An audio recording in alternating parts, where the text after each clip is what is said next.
মেয়েটা তো অজ্ঞান হয়ে পড়তেছে, ও তো সেন্সলেস, ওর বাবাও তাই অসুস্থ, স্ট্রোকের রোগী।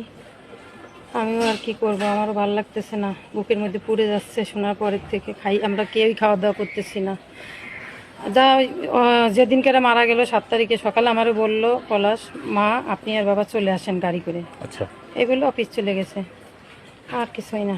তার আগের দিন সন্ধ্যায় বলছে, মা আমার মা তো আমার কাছে থাকবে, বলেন আমার মা আর আমি ছাড়া কেউ নেই। আমি বলছি, হ্যাঁ বাবা, মা তো তোমার কাছেই থাকবে। মা সুস্মিতা, আরে মা এত অত্যাচার করে তবুও আমার কাছে থাকে, আপনি এসে ওরে নিয়ে যান। তা আমার মেয়ে আসবে না, কেন আমি যাব না। হ্যাঁ, ও শাশুড়ি ওরে এত অত্যাচার করছে, কখনো বলে নাই। মানে শাশুড়ি মানে আরতি সাহা। আরতি সাহা, হ্যাঁ। দিদি এত অত্যাচার করছে, কখনো আমাদের বলে নাই যে আমাদের মারধর করে খেতে দেয় না, আমরা কষ্ট পাবো তাই, যে এত বড় অফিসারের সাথে বিয়ে দিচ্ছে তোরে না খাওয়াই রাখে। ওর বাবা স্টকের রোগী, কোনোদিন আমরা পারি নাই। তার যেটা তো বোনের বিয়ে হয়েছে, তার বিয়ে বন্ধু আসতে দেয় না, তাই তো। তার শাশুড়ি এত লোক খারাপ। আর কি বলবো দাদা, মন মানসিকতা নাই বলার।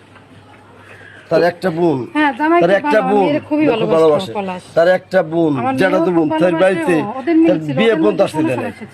সবাই আশা করে যে আমরা শালির বিয়ে হবে, সে জায়গায় যাবো, সে বাড়িতে আমরা আসবো, তাও আসতে দেয় না।